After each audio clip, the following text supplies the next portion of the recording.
Hey, this is Dr. Sutton with MDI Prep. And today we have an amazing topic that we're going to be discussing. And the topic today is going to be, what is your blueprint?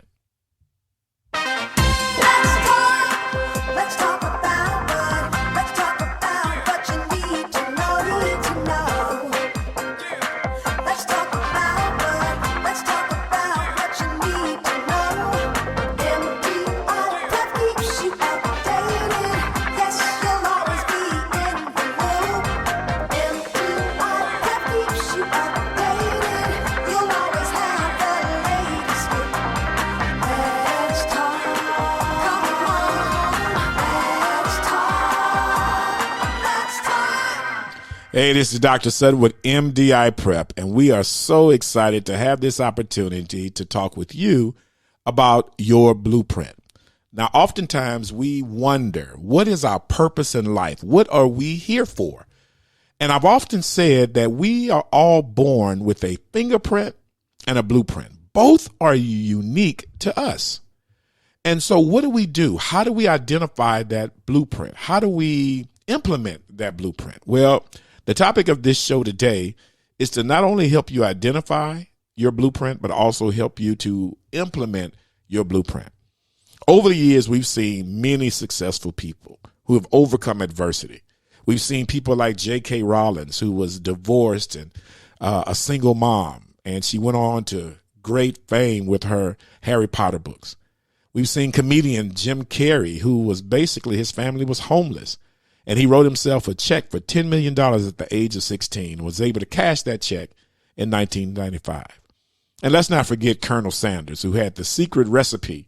And at the age of 50, he was basically broke and looking for anyone to help him partner with his secret recipe, which he did with the Kentucky Fried Chicken.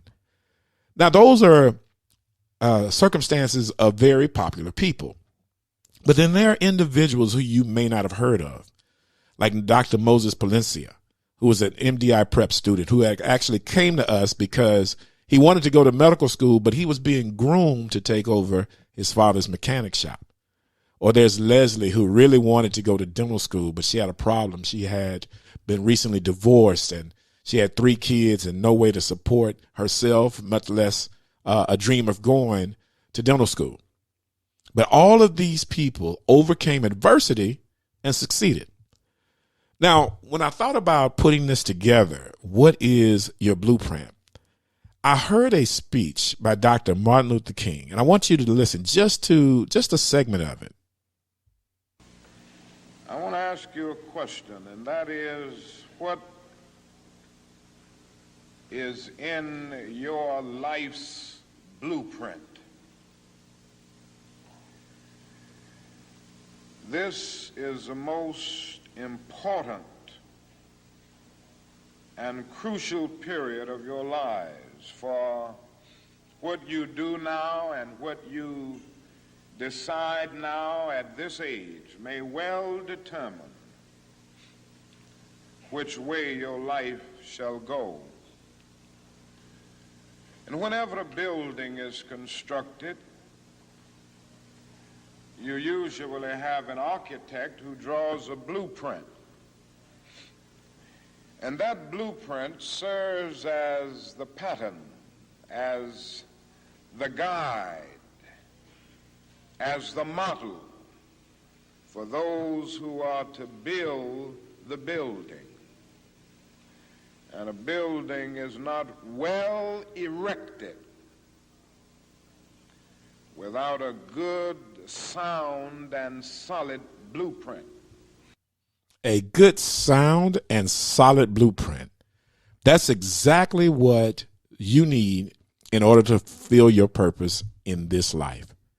Now, one of the things that we're going to be talking about today are the 3 things you can do to, first of all, identify what is your blueprint. Why are you here? What is your purpose in life? And let me just tell you, no one is born without a blueprint. So you have a blueprint. So in addition to those 3 things that we're going to talk about to identify your blueprint, I'm going to give you 2 things to help implement that blueprint. Let's get started. The first one. The first way you identify your blueprint is you got to stop and observe who you are right now.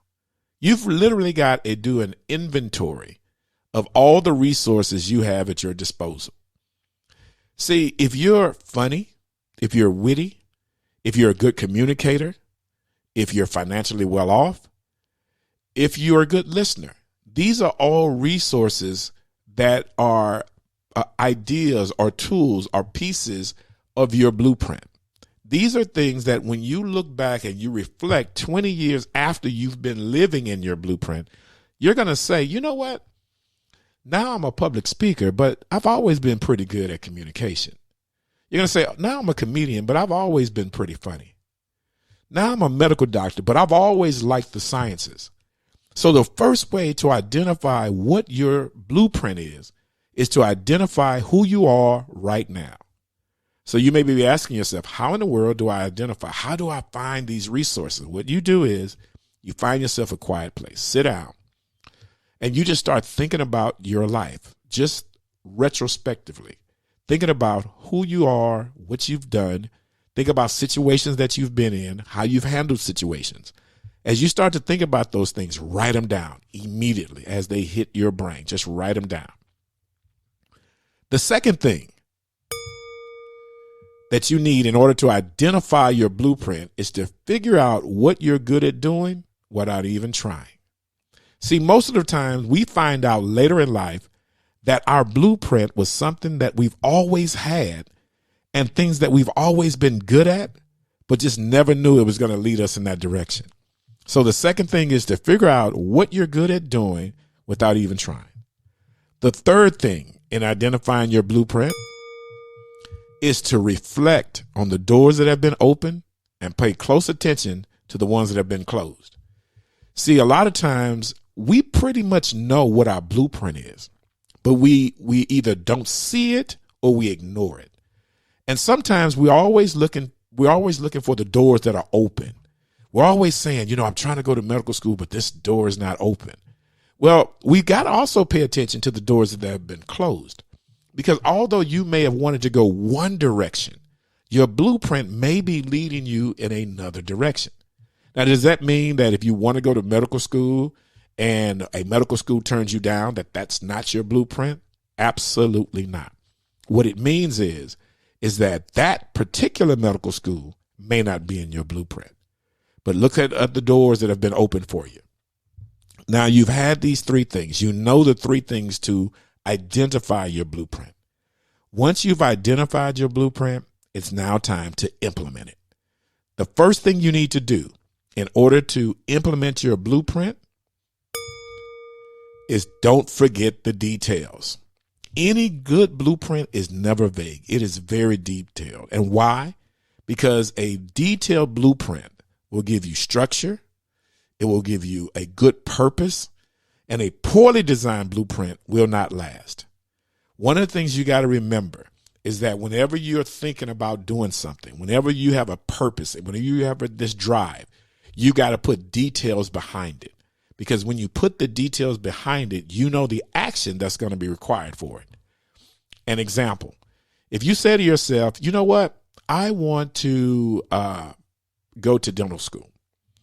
And if you say you want to go to dental school, that's very vague. But if that is part of your life's blueprint, you've got to put the details. You've got to say, where do I need to go to undergrad? What type of grades do I need to make? Who do I need to shadow? What test do I need to prepare for? How do I prepare for the test? You've got to put all the details in implementing your blueprint. The final thing and the most important thing when you're thinking about implementing your blueprint, you've got to follow the feeling until you don't feel it anymore. Let me say that again. You've got to follow the feeling until you don't feel it anymore. Because oftentimes we quit because of the pressure, not because we've lost the passion. So just because we run up against a little adversity, we want to quit. We want to throw in the towel. That's not the case. A true blueprint is one that you fulfill when you are tired. It's one that you fulfill when you're ready to give up. You know, I tell students often who are ready to give up, who are ready to quit and throw in the towel, I say, keep going until the no's run out. Until the final school tells you no, you keep going. So these are the things that we think are important in order for you to identify and implement your blueprint. And remember, like I always say, no matter what's going on, you got this. Let's talk.